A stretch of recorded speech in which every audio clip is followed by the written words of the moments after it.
You are watching on Go Back Sue World now.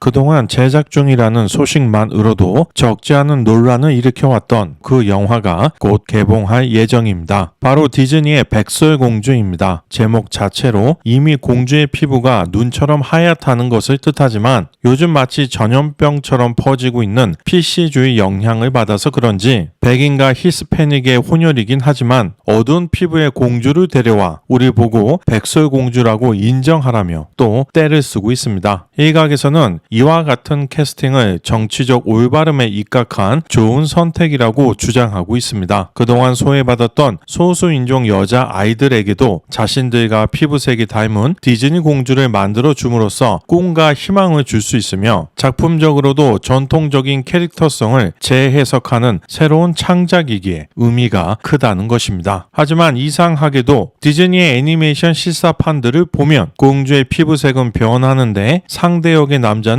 그대로 백인 남성을 캐스팅하는 경우가 많습니다. 그나마 마블 작품에서는 아시안 왕자를 한번 보기는 했었는데 이 또한 극하고는 거의 상관없는 그냥 PC주의 구색 맞추기 정도로만 소비되었죠. 그렇다면 정치적 올바름은 그냥 소수인종 여성만을 위한 것이었던 걸까요? 많은 사람들이 디즈니의 행보를 비난하는 이유는 원래 원작이 있고 원작에서 특정하고 있는 분명한 캐릭터성이 있는데도 불구하고 자신들의 만족을 위해 마음대로 뜯어 고친다는 것입니다. 기존의 공주 이야기 속에서 그려지는 여성의 모습들이 대부분 예쁜 백인이고 수동적인 게 싫었다면 새로운 이야기를 창조하면 됩니다. 그런 면에서 슈렉은 아주 좋은 작품이죠. 하지만 디즈니는 기존 이야기는 거의 그대로 복제하고 단지 공주들의 피부색만 바꾸고 있습니다. 따라서 이번 백설공주 역시 재창조라기보다는 PC주의를 이용한 시장 확대 전략으로 보이는 것입니다. 정말 게으른 창작이라고 할 수 있겠습니다. 차라리 나쁜 여왕 역으로 나오는 괴가도시 백설공주 역을 맡아 액션 영화로 만들면 재창조라고 볼 수 있을 것 같은데 그건 또 싫었나 봅니다. 그나마 다행스러운 점은 이제 저런 영화들을 만드는 당사자들도 대중들의 생각이 어떤지를 잘 알고 있다는 것입니다. 이쯤 되면 디즈니 경영층에게 궁금할 수밖에 없습니다. 정말 PC주의 신념 때문에 주식회사를 운영하면서 주주의 이익에 반하는 결과를 가져오는 이런 영화들을 만드는 것일까요? 우리는 이러한 궁금증을 확인할 수 있는 좋은 선례가 있습니다. 바로 백설공주보다 훨씬 더 큰 논란을 불러일으켰던 인어공주입니다. 디즈니 인어공주는 극장 상영을 통해 490만 달러의 손실을 본 것으로 보입니다. 제작비는 2억 5천만 달러로 알려져 있었지만 실제는 3억